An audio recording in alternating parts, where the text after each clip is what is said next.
Hey there everyone, welcome back to Utility Sports. Really excited for some more 2025 NBA Draft Night trade frameworks. You guys have seemed to really love these videos, so I wanted to put together a few more trade frameworks. Again, the emphasis on the word framework there. You might look at them and say, well, there's something missing in this deal, or maybe this isn't the final trade all in all. And that might be the case. So let me know down in the comment section below what you think is missing from some of these trade frameworks. I hope you guys do enjoy the content. If you do, make sure to smash that like button and subscribe.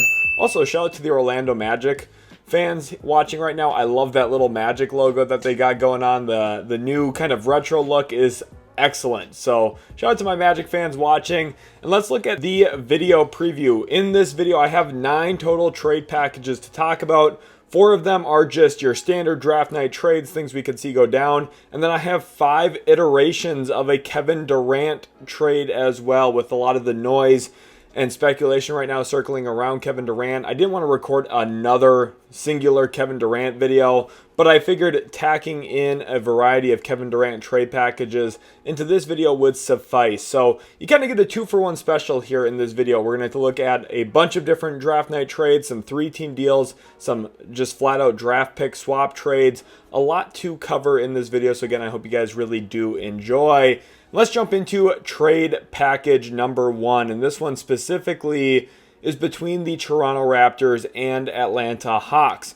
The Hawks here would be jumping all the way up to pick number 9 in this deal. There are a variety of players I could see Atlanta potentially targeting with that selection. Could it be someone like Noah Senge? Could it be like Carter Bryant or Derek Queen? There is a wide variety of players Atlanta could look at, with them hyper fixated on building an elite team defense around Trae Young. Obviously, the Bryant, Asenge options are players who could fit into that. Kamen Maluach, if he was somehow available at pick 9, could also be in the running for this selection for Atlanta. But then Derek Queen, I think, is a very intriguing short roll option next to Trae Young, with how badly Atlanta could really use another big body into their front court, with Clint Capella headed toward unrestricted free agency this summer.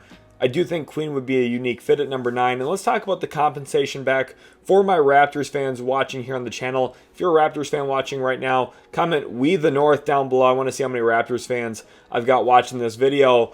But 13, 22, and a far, far out second round pick in return for pick number 9. Now, there's a few ways of looking at this if you're Toronto. First of all, with how expensive the starting 5 is, and seemingly the Giannis trade maybe not materializing this offseason. Of course, there's still time. There's still a lot that can change that maybe I'm not foreseeing at this point for Toronto.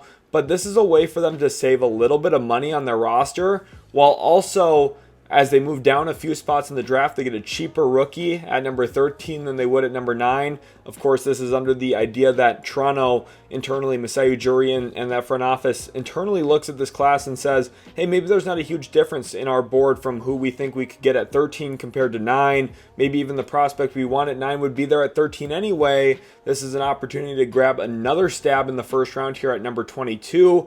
And a far, far out second round pick, which adds just a little bit of extra trade flexibility. Of course, Toronto had some added flexibility after the Siakam trade with that future Pacers pick. They ultimately traded that to New Orleans, though, for Brandon Ingram. So picking out a future, far out future second round pick, well, it doesn't seem like much. Does add a little bit of sweetener into this deal. And getting numbers 13 and 22 for 9, I don't think is bad value in this draft, especially with how talented this draft is.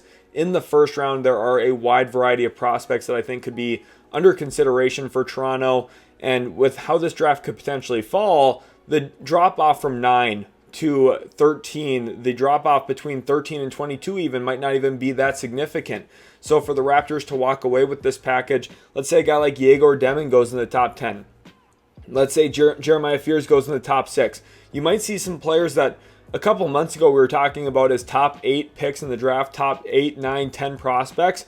Maybe they fall down to 12, 13, 14 in this draft. Could a guy like Derek Queen even fall all the way down to 12, 13, that 14 range? And I think it would be extremely fascinating for Toronto to still reap the benefits of one of those guys falling to them at number 13, but then also having another stab in the first round, whether you look at a guy like Rasheer Fleming, who could still be on the board at that point, or maybe you want to add some more skill set into your front court offensively with a guy like Danny Wolf.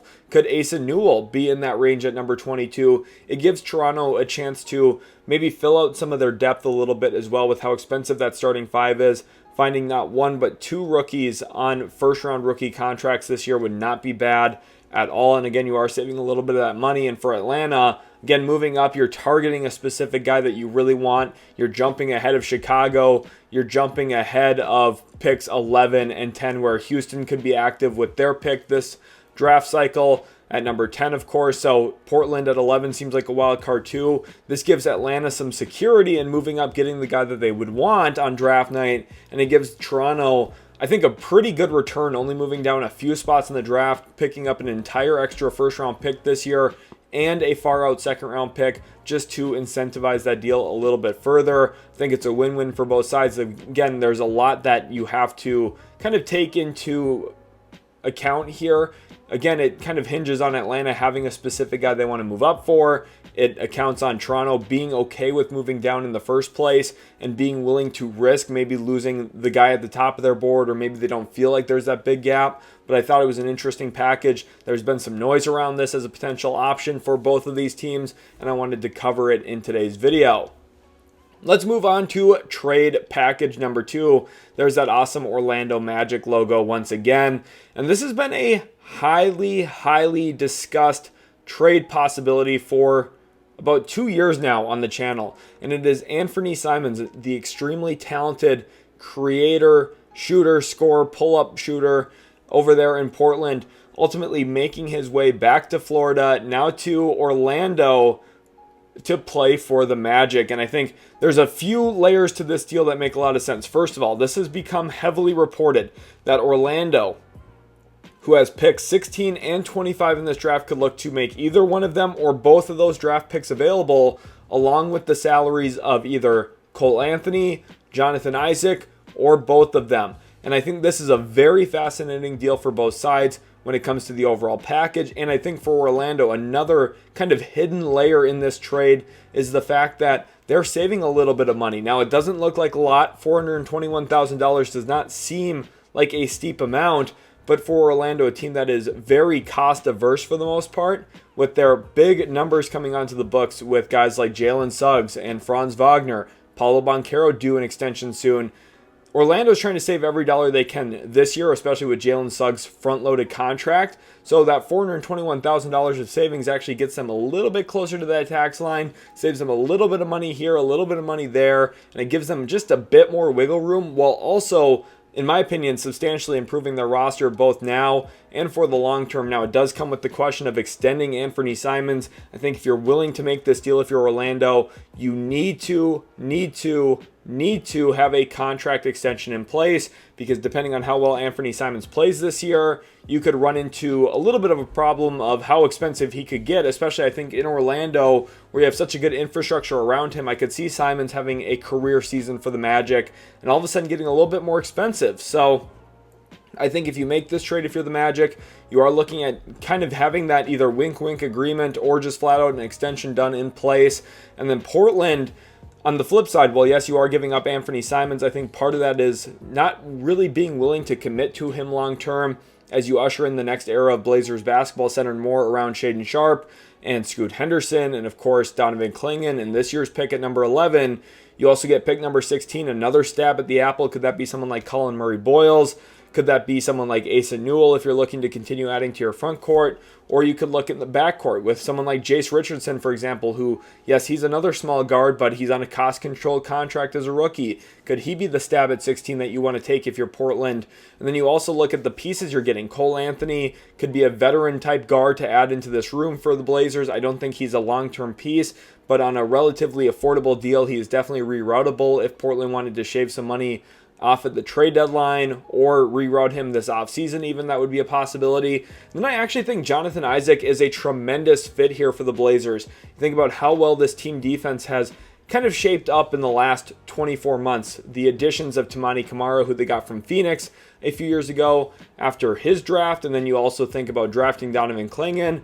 This Blazers team has taken significant strides forward defensively over the most recent years, and I think adding Jonathan Isaac, who I will to this day defend as pound for pound, minute per minute, the best defender in the entire NBA. He is really the sole player that can actually guard 1 through 5 on any given night. His matchups change nightly, and they always have throughout his NBA career. Now, yes, Jonathan Isaac comes with his own litany of issues, the amount of time he's able to play, his stamina, the injuries, all of that stuff, of course, is important to note here. But I think really the value in this trade for Orlando is beginning with that draft pick at number 16.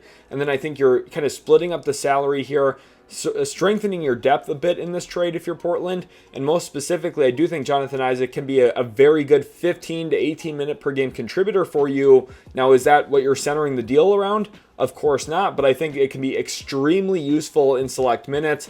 And I think for the Blazers, who are kind of a sneaky buy now team, making this kind of sell-off move for Anthony Simons, it doesn't have to be the final move that they make, but I actually don't think this makes them a worse team overall. And for Orlando, again, I think you're getting that one thing you really need, which is some scoring burst, some scoring punch in the backcourt, and specifically in the form of dribble pull-up shooting. And that's what Anthony Simons does very, very well. And I think the Magic really do need this kind of burst of athleticism and youth and three-point shooting talent that they really just don't have on their roster right now around Banchero and Wagner going forward. Now we move into trade package number 3. This is a 3-team trade between Brooklyn, Boston, and Houston. And this is an attempt to save Boston money without completely sacrificing this team's long-term goals of being a very good competitive roster. And I think this is kind of tightrope walking that middle ground a bit here for Boston. They saved $10 million on their cap sheet, which would be about $30 to $40 million in overall luxury tax savings, which is a very significant amount for them. This gets them significantly closer to the second apron and would give them some flexibility to get out of it if they find another trade for either Drew Holiday or Sam Hauser at a later date. In this deal, the Nets basically take in Kristaps Porzingis' salary.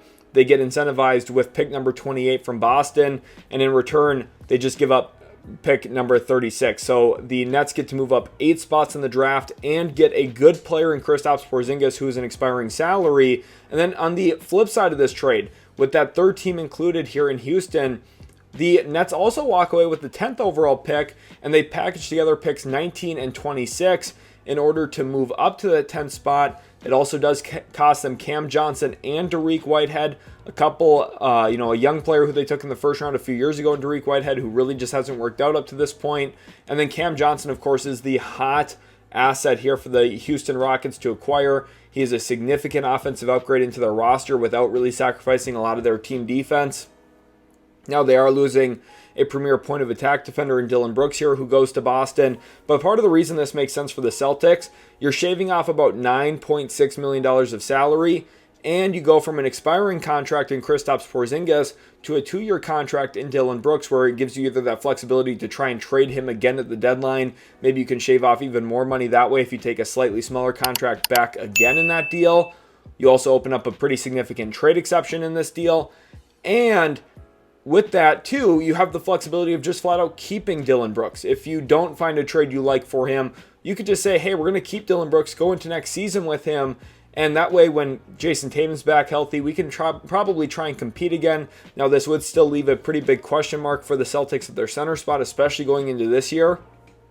If they trade Porzingis and don't bring a center back in return, it's been hard for me to find Celtics trades that shave money that I actually like. This is one of the rare opportunities where moving down 8 spots in the draft to dump $10 million of salary is not a bad outcome for them, especially if you're getting Dillon Brooks back in return, someone who can be, at worst, a long-term piece for you when it comes to trying to win in the Eastern Conference. And then for the Rockets, I think it is pretty self-explanatory here. Brooks and pick 10 to get back 19, 26, and Cam Johnson and Dariq Whitehead, I think is a very, very good deal for them as well. I think this makes the Rockets a lot better. I think this is enough to kind of sway and shift playoff series for them in the West. And I think Cam Johnson would be a tremendous, tremendous gift for them this offseason. Now we move on to trade package number 4. And in this one here, the Philadelphia 76ers and Utah Jazz strike a deal centered around the 3rd overall pick and Paul George's contract. Paul George and pick number 3 head to Utah, and the 76ers in return receive Lauri Markkanen, the best player in this trade, pick number 21 and pick number 43. And I think this trade is a few layers deep as well. So of course people are going to instantly react and say the Sixers wouldn't do this. They're not dumping the 3rd pick for nothing. They're not dumping the 3rd pick with Paul George just to get out of his contract. Well, let me explain here. Yes, you are giving up the 3rd overall pick. Part of that is because Paul George's contract is huge. 3 more years at $50+ million. That is an albatross of a contract, and to get out of it, it would naturally cost you a 1st-round pick. Now, while you are giving up your 1st-round pick in this trade, you're getting back some interesting stuff. You're getting back another player under team control, Lauri Markkanen, on, yes, another large contract, but that $5.2 million difference between his contract and Paul George is actually a very significant amount. And that will allow Philadelphia a little bit more flexibility. When every single dollar, every single penny under the new CBA matters so much, shaving off $5 million off your salary and improving your roster, going from Paul George to Lauri Markkanen, is not a bad idea at all. And in return, this isn't just, hey, we're giving up pick 3 and Paul George for Lauri. You're getting back some other draft capital. Now, it might not seem like a lot getting pick 21 and pick number 43 in this deal, but that's 2 more swings for this team. And if you look at the 76ers this past year, one of the biggest issues with this roster, and I said it before the season started for them, now I wasn't anticipating them to be as bad as they were, but they were old and slow. They had Eric Gordon playing rotation minutes. This team was very, very limited with their rotation.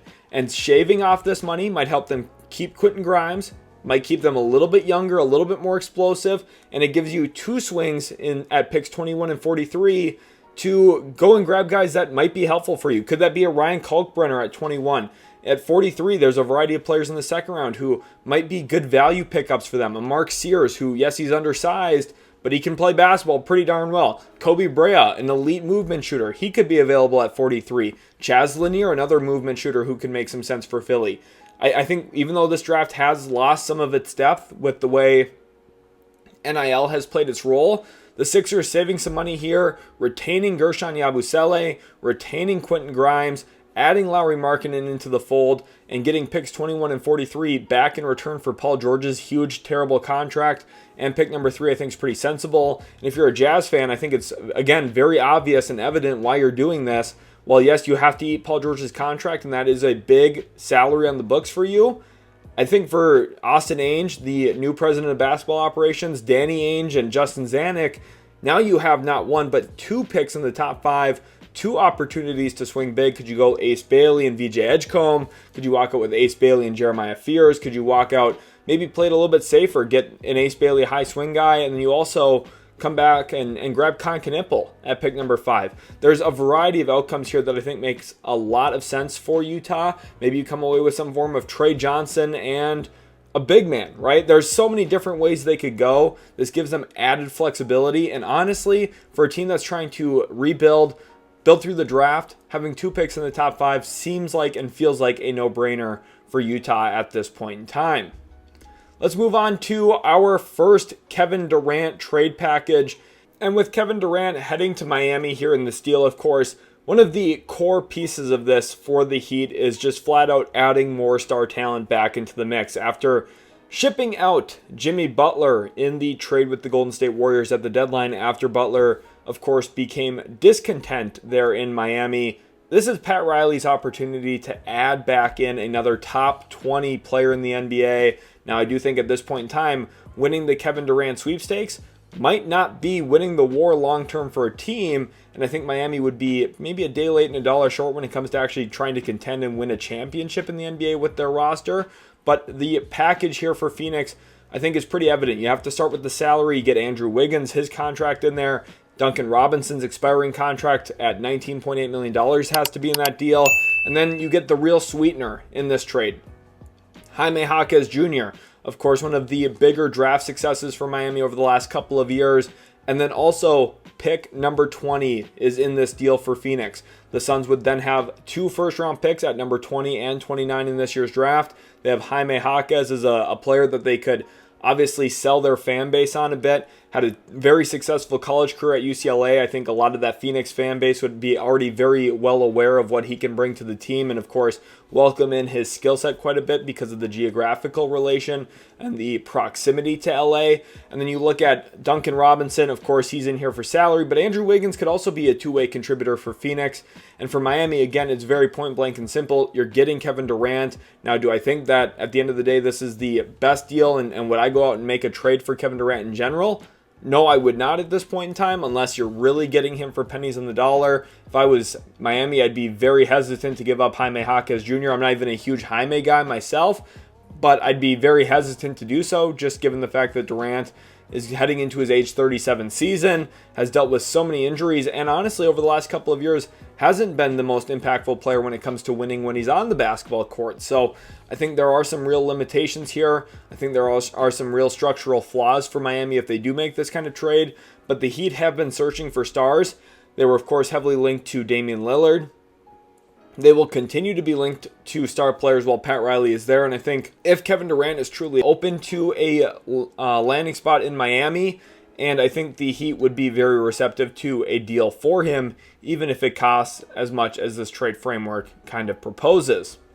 Let's move into our trade package number 2. This is one with San Antonio, and I think my Spurs fans are going to be very, very fascinated what this kind of offer looks like. Now, these KD trades are going to be all a little bit different from each other, and this is how, when it comes down to it, one team is more likely to get KD than another because of desperation or what they're really willing to put on the table. I think if you're San Antonio, what you're really hoping happens here is that Durant says, look, I'm an expiring free agent essentially. Next offseason, I'm going to just flat out be a free agent. If a team trades for me, they have to know I want to go play in San Antonio. That's what Spurs fans should really be wanting right now. They should want Kevin Durant to, with a highlighter, circle, underline, italicize, whatever he's got to do, San Antonio, so that he gets traded there and gets traded there for cheap. And what that cheap kind of trade would look like is something like this, where you have that matching salary component. In this trade iteration, I went with Harrison Barnes and Keldon Johnson. And then this is where you get kind of hung up on stuff, because if you're San Antonio, depending on how hard Kevin Durant hardballs Phoenix here and other trade suitors, he could sit there and say, I'm not going there if they trade Sohan. I'm not going to go there if they trade pick 14. And they could really try and stack their cabinet as full as they possibly can in this kind of trade. Now, I didn't want to play too hardball here in this framework, so I do have Jeremy Sohan in this deal. I also have picks 14 and 38 in this trade. This is a very strong offer, in my opinion, for Phoenix. If the Suns get this offer and don't take it, I think it's pretty silly, to be completely honest with you, because I think it gives the Suns kind of a get-out-of-jail-free card where now you have 2 first-round picks this year. You get a young guy who can get downhill and score a bit in Keldon Johnson that I know fans would like watching. I do think Jeremy Sohan is a winning two-way player in the NBA. Now, I don't know if Phoenix is the best place to fully maximize that skill set presently, but giving the Suns 2 picks in the top 38 in addition to what they already have at number 29, this gives them 3 chances on draft night to find some impact players, instill some more hope in their fan base, and I think that's one of the most important things to talk about here. At the end of the day, the real currency in the NBA, it's not championships, it's not salary cap, it's not this, it's not that. It's hope. And you need your fans to have hope. You need your fans to believe in what you're trying to build. And having draft picks, having young rookies that you're watching develop in front of your own very eyes helps fans believe. And right now, there's not a lot of belief in the Suns. Some draft picks, some young fun players like Keldon and Sohan would go a long way in making Suns fans excited about the future around Devin Booker. And for San Antonio, I think it's pretty easy to believe in a core of Dylan Harper, Stephon Castle, De'Aaron Fox, Kevin Durant, Victor Wembanyama, Devin Vassell. I mean, this team is loaded if they pull something like this off. And this is, again, the high end of what I think they should be willing to give up for in a Kevin Durant trade. For me, I would be very, very risk averse and tried not to include pick number 14. At the end of the day, I do think that they would probably get outbid at that point. So again, you're really kind of sitting there praying that Durant says, hey, it's San Antonio or nothing for me. And then Phoenix might roll the ball and say, well, then we're not trading you if we're not getting something of value in our estimation. So that's where it's a tricky kind of dichotomy here in this discussion. But I do think for Phoenix, they're going to look for an offer like this. And San Antonio, if they do ultimately make this trade, I still think it's a fair enough deal for one of the 30 best players of all time in NBA history. Here we're going to bring in trade package number 3, and this one specifically is with the Houston Rockets. So in the event that maybe Durant doesn't end up in San Antonio, could he land in H-Town instead? And I think this is probably the strongest offer Phoenix could imagine actually getting for Durant in terms of both draft capital, a young piece, and a winning player right now. You get Fred VanVleet, you get Aaron Holiday. One of the biggest issues for Phoenix the last few years has been their backcourt, specifically their point guard play around their star nucleus. Getting Fred VanVleet gives you, I think, a very reliable ball handler, someone who can initiate your offense, take care of the basketball, of course. With him comes kind of his somewhat questionable shot diet, living on a ton of pull-up threes and, maybe lower efficiency shots compared to other elite NBA point guards. But he is someone who I think values two-way play and would be still valuable in Phoenix, although it's coming at a very large team option number, which Houston would be picking up in this case and then trading. In this deal, you're also getting Cam Whitmore, who I think is one of the core young pieces in this trade for the Suns, someone who I just know if you give him 30 minutes a night, he's capable of scoring 20 points per game. Now, is it going to be the most efficient 20 points per game? Is it going to be a winning 20 points per game? Probably not, but it can be a very fun 20 points per game. And the Suns get pick number 10 here. Landing a top 10 pick still at this point of Kevin Durant's career, I think is very, very good value for him. The Rockets, in return, they're not giving up a ton of their long-term core young pieces. They're not really parting with too much of their current roster. This is opening up a runway for Reed Shepherd to play more. This is giving a little bit more to Amen Thompson and putting a little bit more on his plate as a creator and lead ball handler for this team. Of course, you're still going to lean on Alperen Şengün for that. And then getting Kevin Durant as an elite play finisher, another shot creator, another scorer for their offense, one of the best shooters in NBA history. I think this ties together a lot of what this team is lacking with Ime Udoka's kind of offensive lack of creativity at times, giving him one of the best mid-range scorers to ever play the game, one of the easiest guys to scheme up offensively in Kevin Durant, I think fits pretty well. And in return, you're still getting pick number 29 back. So while, yes, you are moving down a significant amount in the draft, 19 spots from number 10 to number 29, you're still keeping the long-term assets you have from Phoenix. You're keeping some of the other swaps you have down the road. You think about that 2027 Brooklyn swap. You're still holding on to that. This is a very risk-averse deal for Houston. You could ultimately look at it as, hey, we're drafting Kevin Durant for the next 1 to 3 years at number 10. And we still get number 29 back in return. It's really not that far-fetched of a deal. I think for Phoenix, you could definitely talk yourself into this. And for Houston, you're getting Kevin Durant without having to really part with really too much of your long-term future, and you're keeping a majority of your long-term draft pick control while making a trade like this. Trade package number 4 is a 3-team trade, and the Brooklyn Nets here are kind of a placeholder. I chose them because they have cap space, so they are a very easy team to imagine being able to work this way. But you could really use any team because they have, the trade exceptions and the mid-level, all that kind of stuff, the room exception, all that stuff could work here. What you really need, any trade between the Suns and Knicks is going to require a third team because both of these teams are apron teams. And with that comes very restrictive trade rules. But ultimately the deal here straight up is Karl Anthony Towns for Kevin Durant. The Knicks, who have gone all in on their current roster, came up short in the Eastern Conference Finals against Indiana. There's a lot of noise, a lot of speculation that New York was not too happy internally with Karl Anthony Towns. Now the Knicks are undergoing a very weird head coaching search right now where they are trying to interview and hire existing head coaches around the league like Quinn Snyder, Jason Kidd, Chris Finch, Ime Udoka. It's a very, very weird scenario that is currently ongoing.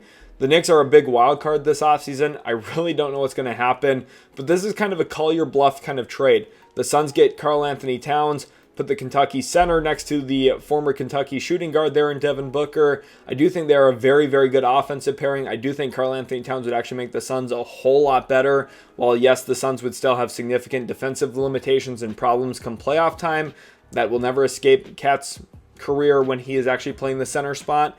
I do think their offense would be very, very good, and I think they would take a pretty meaningful step forward offensively. And the Knicks, well, yes, you are kind of, again, banking on Mitchell Robinson being healthy and being able to contribute big for you. You get a player who can be another elite play finisher for them. If I'm the Knicks, I'm not making this trade, admittedly. Of course, you have to have that third team in there to take in Ariel Hukporty's salary to ultimately make a trade like this work. The Suns get a little bit of cap relief. The Knicks actually save a little bit of money here as well, about $400,000, which would have to go into more minimums that have to fill out the roster and avoid the second apron. But I think all things considered here, it's kind of a lose-lose trade in a lot of ways, because if you're Phoenix, you're looking at the long-term future with how much you gave up for Durant. You're saying, okay, is a Devin Booker, Karl Anthony Towns duo good enough to get us where we really want to go? And if you're the Knicks, you're saying, wow, we just kind of made this big proclamation last offseason going in on Bridges, going in on Towns, and we blew it up 12 months later. So I just really don't know if it's a trade that I see actually getting done from either side. I think Phoenix would be reluctant. I think New York should really avoid doing this trade, but it's kind of a call your bluff deal in this trade package. And then our final one, another three-team composition here because of the apron rules and limitations, and especially salary spending here for Dallas. But it's another one that I think Phoenix comes out way ahead on if they make a trade like this. The Mavericks line Kevin Durant, put him next to Cooper Flagg, Kyrie Irving once he's back healthy, Anthony Davis, and Derek Lively, forming one of the best five-man lineups in the entire NBA. Phoenix walks out with Klay Thompson, Daniel Gafford, and PJ Washington. No draft capital, but the Suns, you can really look at this and say, wow, they solved a lot of their depth concerns, and they fixed a majority of their front court, getting not one but two starting caliber front court players in Gafford and Washington, who would both be instant starters for them going into next season. And then Klay could obviously factor in as well. Now, him and Booker might have to have a little bit of a hashing out there in the locker room, but I think all things considered, you could either reroute Klay or try and fit him in, make it work right. Of course, he's still one of the best shooters in the league. He would have some value there in Phoenix if they're willing to keep him. Brooklyn's in this deal to eat Caleb Martin's contract. They get 2 second-round picks as a result, picks number 52, and a far-out Philly pick via Dallas in 2030. And I think for the Mavericks, clearly Nico Harrison, who has been eyeing Nike athletes for some time, what he did with Kyrie Irving, what he did with Anthony Davis, he gets to complete his trifecta here with Kevin Durant, another Nike signature athlete, and someone who, of course, would bring a lot of fan hype and interest there in Dallas. Now, the long-term iteration of this Mavericks team around Flagg and Lively long-term would be quite gruesome and scary, and not in a good way. But I do think if Dallas wants to try and push their chips in and win as much as possible with Flagg as a rookie, this is definitely an interesting way to go about it, although the team would be thin, rather frail, and injury-prone. I would be very reluctant to do this. I think the Mavs are better off keeping their depth. But again, I come from the perspective and the standpoint that trading for Kevin Durant probably isn't a good idea at this point in time. So I come in with the perspective that says, don't do this if you're San Antonio. Don't do this if you're Houston. Don't do this if you're Miami. Don't do this if you're Dallas. I just wouldn't do it. I would not trade for Kevin Durant at this point in time. Thank you all so much for watching. I really hope you guys did enjoy the video. If you did, make sure to leave a like and subscribe. And we'll catch you in the very next Utility Sports video.